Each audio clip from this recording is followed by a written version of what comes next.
Assalamualaikum warahmatullahi wabarakatuh. Kembali lagi bersama kami, mahasiswa Universitas Sriwijaya, lebih tepatnya mahasiswa semester 4 Pendidikan Bahasa dan Sastra Indonesia Universitas Sriwijaya.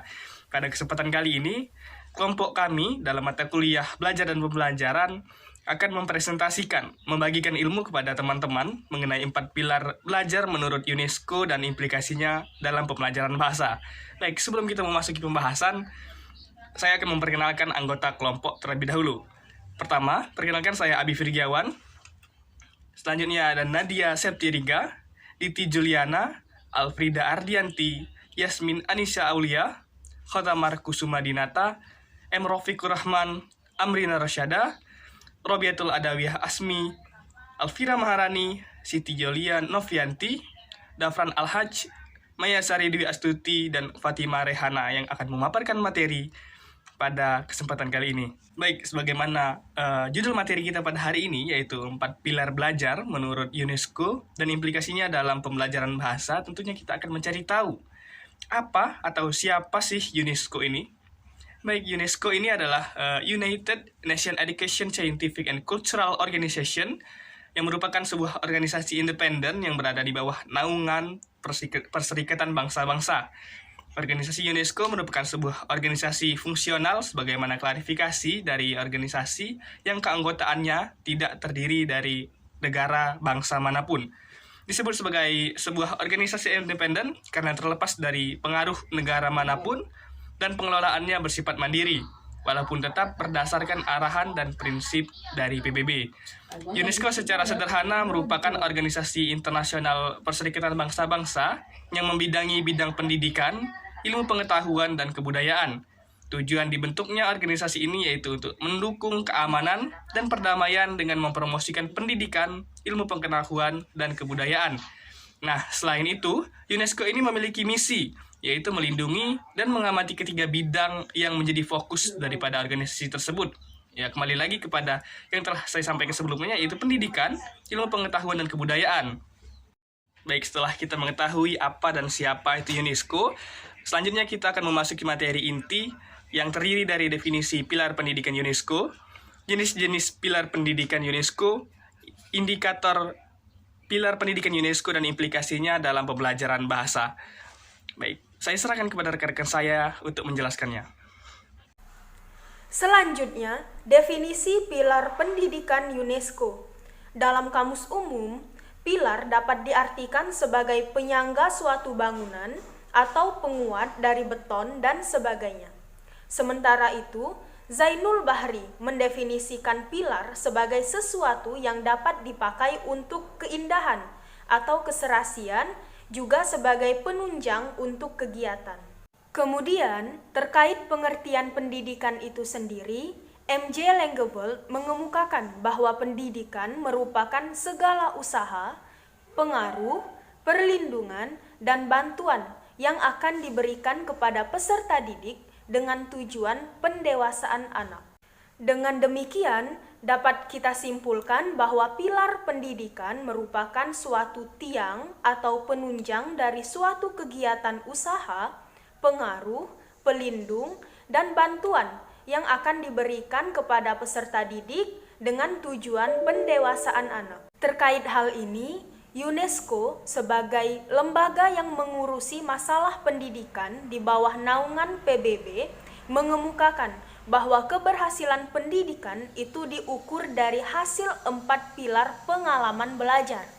Pertama, learning to know atau belajar untuk mengetahui sesuatu. Kedua, learning to do atau belajar untuk melakukan sesuatu. Ketiga, learning to live together atau belajar untuk hidup bersama. Dan yang terakhir, learning to be atau belajar untuk menjadi sesuatu. Keempat pilar tersebut mensyaratkan bahwa pembelajaran merupakan bagian dari konsep membangun ilmu pengetahuan, meningkatkan keterampilan melakukan kegiatan, meningkatkan kecerdasan sosial yang mendukung bahwa konsep belajar itu merupakan proses interaksi sosial, serta pembelajaran adalah upaya untuk menjadikan siswa sebagai dirinya sendiri, menjadi manusia yang berilmu dan bermartabat. Dengan belajar menggunakan pendekatan 4 pilar pendidikan yang dicanangkan oleh UNESCO, peserta didik akan termotivasi dalam mengembangkan ilmu pengetahuan, pengalaman, keterampilan berpikir yang logis dan sistematis, sehingga suasana proses belajar mengajar menjadi kondusif, komunikatif, dan tercipta hubungan harmonis antara guru dan peserta didik. Dengan demikian, pendidikan akan mampu menjadikan manusia untuk dapat menguasai ilmu pengetahuan, memiliki keterampilan, menjadi dirinya sendiri sesuai dengan bakat dan kemampuannya, serta dapat hidup bersama dengan sesamanya. Baiklah, di sini saya akan menjelaskan jenis-jenis pilar pendidikan UNESCO. Pilar-pilar pendidikan UNESCO atau yang lebih dikenal sebagai Four Pillars of Learning ini merupakan upaya yang dilakukan untuk mewujudkan tatanan dunia di mana peserta didik sebagai generasi penerus pembangunan tidak hanya sukses sebagai peserta didik di sekolah saja, tetapi juga sebagai individu dan masyarakat sosial. 4 pilar pendidikan tersebut yaitu learning to know, learning to do, learning to live together, dan learning to be. Nah, kali ini saya akan membahas mengenai learning to know. Learning to know atau belajar untuk mengetahui, artinya belajar itu harus dapat memahami apa yang dipelajari, bukan hanya dihafalkan, tetapi harus ada pengertian yang dalam. Hal ini dapat diartikan bahwa siswa tersebut harus memiliki pemahaman yang bermakna terhadap proses pendidikan mereka. Peserta didik diharapkan memahami secara bermakna asal mula teori dan konsep, serta menggunakannya untuk menjelaskan dan memprediksi proses-proses berikutnya. Nah, peserta didik harus memiliki tujuan dalam belajar, selalu mencari tahu dan menggali hal yang harus diketahuinya, dan mencari cara yang harus ditempuh untuk dapat mengetahui hal-hal tersebut. Nah, yang perlu digarisbawahi pada learning to know ini ialah pilar pertama ini tidak hanya sekadar memperoleh pengetahuan, tetapi juga menguasai teknik memperoleh pengetahuan tersebut. Nah, dalam pilar pertama ini juga, guru dituntut untuk berperan aktif sebagai teman sejawat dalam berdialog dan berdiskusi dengan anak didiknya guna mengembangkan penguasaan pengetahuan maupun ilmu tertentu. Proses pendampingan diperlukan agar peserta didik mendapatkan pemahaman utuh atas sebuah materi yang disesuaikan nilai moral, etika, dan agama yang berlaku dalam kehidupan sehari-hari. Itu saja, terima kasih. Materi berikutnya mengenai materi learning to do. Learning to do merupakan bentuk konsekuensi dari pilar sebelumnya, yaitu pilar learning to know. Kelemahan model pendidikan dan pengajaran yang selama ini terjadi hanya dengan materi dan kurang memunculkan rasa praktik pada siswa atau berbuat sesuatu, akhirnya memunculkan adanya pilar learning to do.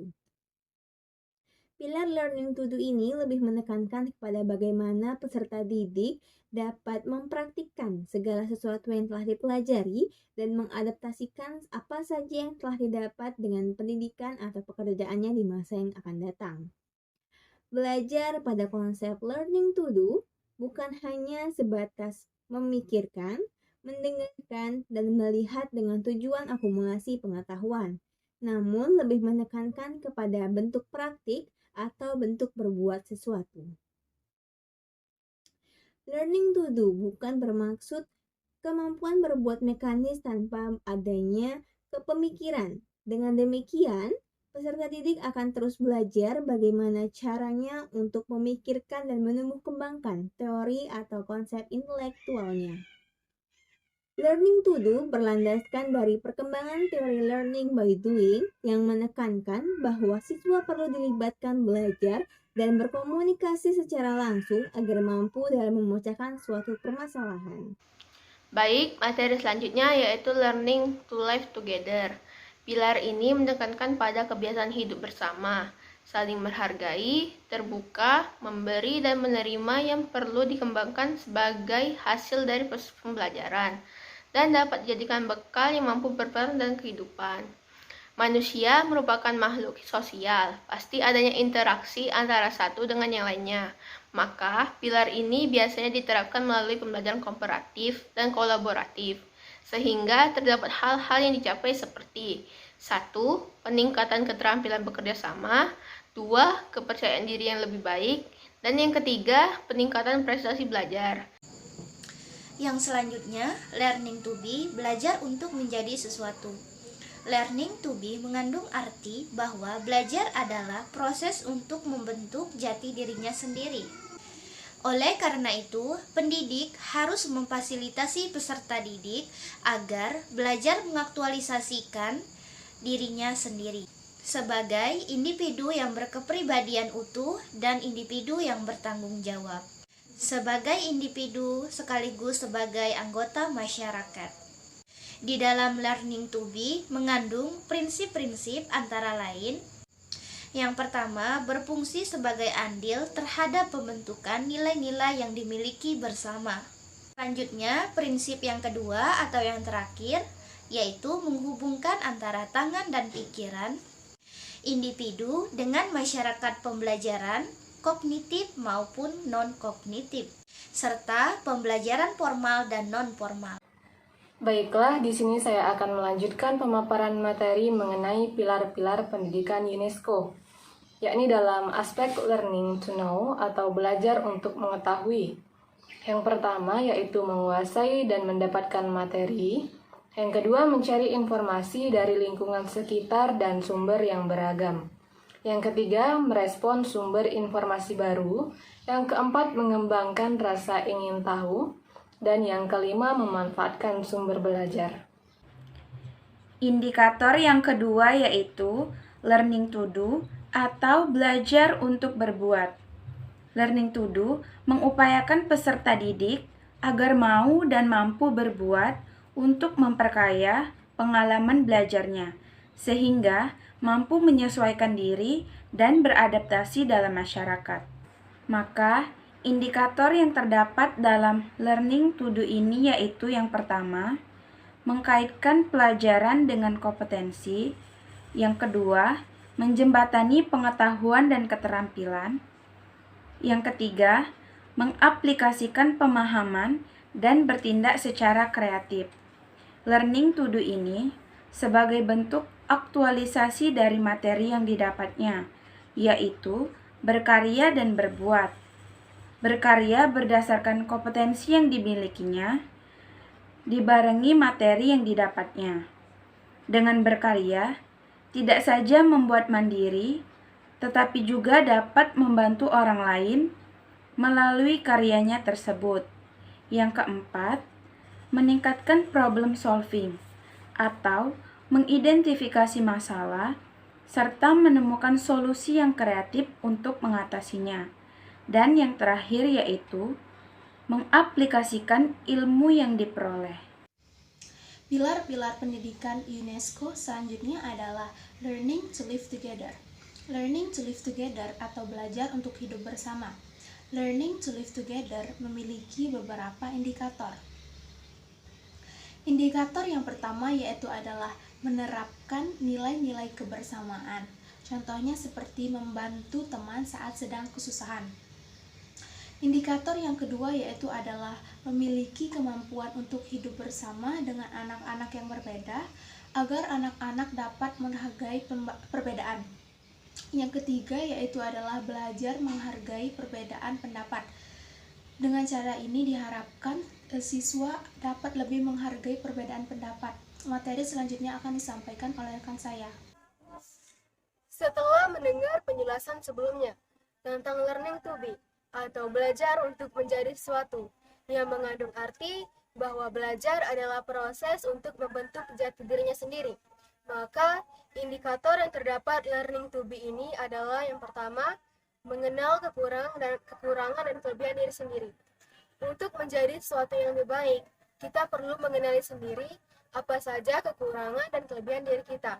Yang kedua, menunjukkan sikap percaya diri. Belajar untuk menjadi sesuatu yang baru dari diri kita, itu berarti kita harus menunjukkan sikap penuh percaya diri untuk memulainya. Yang ketiga, menunjukkan kemampuan belajar secara mandiri. Yang keempat, membentuk nilai-nilai yang dimiliki bersama. Dan yang kelima, belajar menjadi orang yang bertanggung jawab. Nah, keempat pilar tadi merupakan misi dan tanggung jawab yang harus diemban oleh pendidikan. Melalui kegiatan belajar mengetahui, belajar melakukan sesuatu, belajar hidup bersama, dan belajar menjadi sesuatu yang didasari dengan keinginan secara sungguh-sungguh, maka akan semakin luas wawasan seseorang tentang pengetahuan, nilai-nilai positif orang lain, serta tentang dinamika perubahan yang terjadi. Baiklah, itu saja. Terima kasih.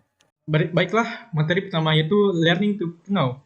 Learning to Know merupakan pilar pertama yang menyatakan siswa mesti memiliki pahaman yang bermakna terhadap proses pendidikan atau memahami teori dan konsep serta menggunakannya untuk menjelaskan dan memprediksi proses-proses berikutnya. Terkait hal ini, dalam pembelajaran bahasa dan sastra, pendidik harus menyungguhkan terlebih dahulu konsep dan teori teks eksposisi. Dengan demikian, pemahaman secara komprehensif akan diperoleh siswa dan teks eksposisi yang dibuat sejatinya memuat struktur yang padu. Selain itu juga, dalam pembelajaran bahasa, Learning to Know mewajibkan siswa untuk mengetahui dan memahami perihal-perihal bahasa, misalnya bahasa yang baik, benar, dan tepat guna, pemahaman mengenai teks-teks yang disediakan atau dalam teks eksposisi, teks eksplanasi, berita, dan lain-lainnya, debat, pidato, dan lain sebagainya. Baik, materi selanjutnya mengenai implikasi learning to do dalam pembelajaran bahasa. Learning to do merupakan pilar kedua sekaligus sebagai konsekuensi dari learning to know. Pilar ini menekankan pada konsep eksekusi atau praktik terhadap segala sesuatu yang telah dipelajari oleh siswa. Jika dikaitkan dengan pembelajaran bahasa dan sastra, siswa diharapkan mampu menulis teks eksposisi yang memuat kepaduan struktur serta keabsahan bahasa dan ejaan sebagai bentuk praktik dari teori yang telah disuguhkan. Selain teks eksposisi, learning to do juga menekankan penerapan dari pengetahuan yang telah didapat dari pilar pertama, yaitu learning to know. Misalnya, setelah siswa mengetahui atau memahami bagaimana berbahasa dengan benar, apa itu teks eksposisi, eksplanasi, berita, debat, maupun pidato, selanjutnya siswa akan menerapkan apa yang telah dipelajari tadi dengan mempraktikannya secara langsung. Baiklah, saya Hota Markus Sumadinata dari kelas Indralaya akan menjelaskan tentang implikasi pilar Learning to Live Together. Pada dasarnya, pilar ini mengajarkan, melatih, dan membimbing peserta didik agar mereka dapat menciptakan hubungan melalui komunikasi yang baik, menjauhi prasangka-prasangka buruk terhadap orang lain, serta menjauhi dan menghindari terjadinya perselisihan dan konflik. Persaingan dalam misi ini harus dipandang sebagai usaha-usaha yang sehat untuk mencapai keberhasilan, bukan sebaliknya, bahwa persaingan justru mengalahkan nilai-nilai kebersamaan, bahkan penghancuran orang lain atau pihak lain untuk kepentingan pribadi. Dengan demikian, diharapkan kedamaian dan keharmonisan hidup benar-benar dapat diwujudkan. Learning to live together berarti memanfaatkan pengetahuan dan keterampilan untuk menciptakan lingkungan yang baik dengan memanfaatkan penggunaan bahasa dan rasa menghargai sesama. Pada pilar terakhir ini, dalam pengimplikasiannya di pembelajaran bahasa, siswa diharapkan mampu menggunakan keterampilan berbahasa dan berkomunikasi, serta keterampilan lainnya yang telah didapat untuk bisa hidup dan berinteraksi antara sesama peserta didik. Baiklah, di sini saya akan melanjutkan penjelasan materi tentang implikasi 4 pilar pendidikan UNESCO dalam pembelajaran bahasa. Salah satunya adalah learning to be yang mengandung arti bahwa belajar adalah proses membentuk jati dirinya sendiri. Oleh karena itu, pendidik harus memfasilitasi peserta didiknya agar belajar mengaktualisasikan dirinya sendiri sebagai individu yang berkepribadian dan bertanggung jawab sebagai individu dan sebagai anggota masyarakat, menurut Effendi tahun 2015. Dalam pengimplikasiannya di pembelajaran bahasa, siswa diharapkan dapat membentuk jati dirinya setelah mendapat materi dan motivasi dari tenaga pendidik yang bersangkutan. Misalnya, seorang siswa telah mempelajari cara berbahasa yang baik dan benar, Ia juga telah mempelajari banyak biografi dan teks-teks lain dalam pembelajaran bahasa Indonesia. Lalu siswa tersebut mulai sadar bahwa ia tertarik pada salah satu keterampilan berbahasa. Dengan motivasi yang diberikan oleh guru, jati diri siswa pun akan tumbuh berkembang sesuai dengan keinginan siswa itu sendiri. Itulah tadi pemaparan materi oleh rekan-rekan saya. Selanjutnya saya akan menyampaikan kesimpulan dari materi-materi yang telah disampaikan sebelumnya. UNESCO adalah tiang atau penunjang dari suatu kegiatan usaha, pengaruh, perlindungan, dan bantuan yang akan diberikan kepada peserta didik dengan tujuan pada pendewasaan peserta didik itu sendiri, dalam rangka pelaksanaan pendidikan untuk masa sekarang dan masa depan yang didasarkan pada pengalaman belajar anak. Adapun pilar-pilar tersebut yaitu learning to know, learning to do, learning to live together, dan learning to be. Keempat pilar ini merupakan misi dan tanggung jawab yang harus diemban oleh pendidikan. Keempat pilar ini juga memiliki peran dan fungsi yang saling berkolerasi dan tidak ada satu pilar yang lebih tinggi dari pilar lainnya. Melalui kegiatan belajar mengetahui, belajar melakukan sesuatu, belajar menjadi sesuatu, dan belajar hidup bersama yang didasari keinginan secara sungguh-sungguh, maka akan semakin luas wawasan seseorang tentang pengetahuan, tentang nilai-nilai positif, tentang orang lain, serta tentang berbagai dinamika perubahan yang terjadi. Semuanya ini diharapkan menjadi modal fundamental bagi seseorang untuk mampu mengarahkan dirinya dalam berperilaku positif, berpijak pada nilai-nilai yang diyakini kebenarannya. Dan pada gilirannya, akan semakin terbuka pikiran untuk melihat fakta-fakta yang benar dan yang salah. Sesuatu tindakan yang sesungguhnya merugikan ataupun membawa kemajuan bagi diri dan orang lain. Baik, itulah pemaparan materi pada video kali ini. Kami akhiri, wassalamualaikum warahmatullahi wabarakatuh.